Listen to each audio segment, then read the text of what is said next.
In the 1950s and 60s, Frank Sinatra was a young, good-looking singer with obvious underworld connections. At the height of his career, he was headlining major performances all over the country and was a huge attraction up and down the Las Vegas Strip, selling out shows at the famed Desert Inn, eventually winding up with a year-round residency at the mobbed-up Sands Hotel and Casino.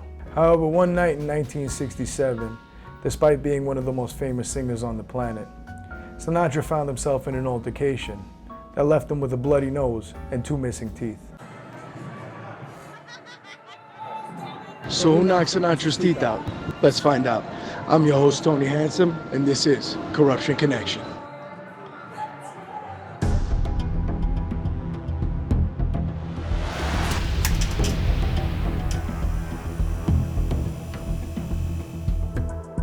In his early career, Frank Sinatra was making quite a name for himself, performing at this very location. Today known as The Wynn, this was once home to the famed Desert Inn Hotel and Casino. Thank you for phoning the Desert Inn. All of our circuits are busy right now, but if you stay on the line, one of our courteous operators will be with you in just a moment. The Desert Inn opened on April 24, 1950.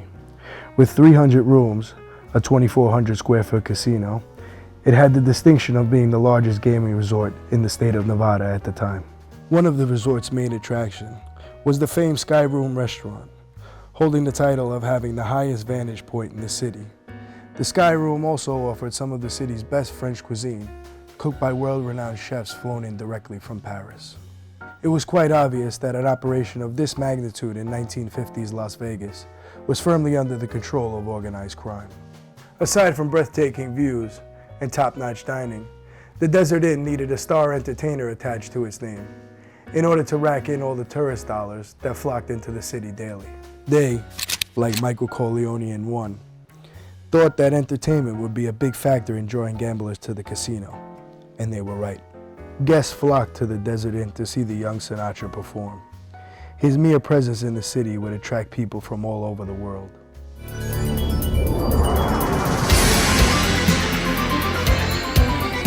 Enjoy the 100,000 square foot casino. Evolution of a combination between entertainment and gaming. Sinatra's success in Las Vegas was unparalleled, and every major organized crime heavyweight in the country took notice. It's rumored that some of these mob heavyweights convinced Frank to sign a contract and start a permanent residence at the Sands Hotel and Casino. This wouldn't be the first time the mob meddled in Frank's business contracts.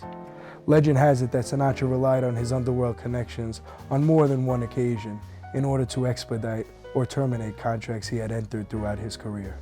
This came ringing true in October of 1953, when he was offered a $25,000 contract to perform at the newly constructed Sands Hotel and Casino right down the road from the Desert Inn. On October 4, 1953, Frank Sinatra made his debut performance at the Sands. It was said that for the next decade, Frank would regularly perform shows several times a year, amassing more fame and eventually acquiring a 9% ownership stake in the resort, equating to an almost godlike aura on the Las Vegas Strip. Being connected to the mob had its benefits, as Sinatra's reputation in Las Vegas was godlike, and he was practically untouchable, or so he thought. Hey everyone, if you're enjoying this video, please click the like button below and make sure to subscribe to the channel. Thank you. Now let's get back to Corruption Connection. On September 11, 1967, Sinatra had been gambling heavily and losing. Relying on his reputation and treatment he had been afforded thus far as the king entertainer in Las Vegas, Sinatra had asked for a marker and was denied. The reason for the denial was a change in ownership. Sinatra was told that there was a new owner. Businessman Howard Hughes was now in charge of the hotel, and Sinatra's credit was no longer good. Said to have been under the influence and extremely offended, Sinatra flew into a rage and began to berate and assault the casino staff, eventually attracting the attention of casino manager Carl Cohen. Cohen, a longtime casino operator, was a former bookie and powerful Jewish mobster connected to the Mayfield Road mob out of Cleveland. His reputation was that of a man not easily pushed to anger, but also good with his hands. This was cemented after an incident in 1955, where Cohen was punched by El Rancho casino owner Belden Kettleman in a dispute over an inappropriately dressed guest. Cohen responded by punching Belden in the mouth, knocking him down. The guest the dispute was over, none other than legendary businessman and eventual Vegas conglomerate, Howard Hughes. Despite Sinatra's aggressive and brash behavior, Cohen agreed to meet Sinatra in an attempt to calm the situation. The meeting would take place at the hotel's coffee shop, where Sinatra began to immediately verbally assault Cohen with insults and threats, culminating in Sinatra flipping the table, spilling hot coffee all over Cohen. Cohen, a man not easily pushed to anger, as previously stated, responded swiftly by punching Sinatra in the mouth, knocking out 2 of his teeth. Witnesses stated Sinatra was hit so hard he lost 2 teeth and got a bruised lip in a one-punch fight. The next day, on September 12, 1967, several newspapers published articles detailing the incident. In one excerpt from the Desert Sun titled, "Sinatra Admits Losing 2 Teeth in Hotel Ruckus," the publication states, singer Frank Sinatra was punched in the mouth and reportedly lost 2 teeth during a weekend ruckus at the Sands Hotel. A spokesperson for Sinatra said, "We can't deny any of what happened in Las Vegas. There were too many witnesses. I have to assume it's all true. We can't even deny that his teeth were knocked out." Sinatra, never wasting the opportunity to flaunt his godlike status, once stated, "I built this hotel from a sand pile, and I could tear the hotel down, and before I'm through, that is what it will be again." Sinatra, obviously embarrassed, fled the Sands after the incident.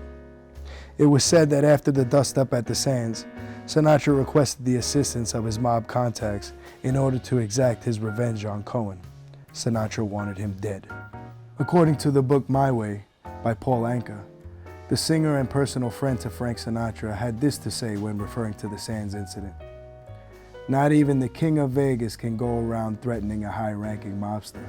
Frank was warned, never go near him again." Sinatra's tenure at the Sands had abruptly come to an end. Although no longer employed by the Sands, Sinatra would quickly find a home across the street at Caesar's Palace, where he would remain a mainstay and a huge draw for the city of Las Vegas in the years to come. Sinatra's final performance in Las Vegas was held at the MGM Grand Hotel and Casino on May 29, 1994. As for Carl Cohen, after being promoted to senior vice president of MGM in 1973, he remained an influential figure within the Las Vegas gaming industry until his death on December 26, 1986. So, did Cohen cross the line in punching Sinatra and knocking out his teeth? Or was it justified? Let us know what you think in the comment section below. Thanks for watching. I'm your host, Tony Handsome, and this is Corruption Connection.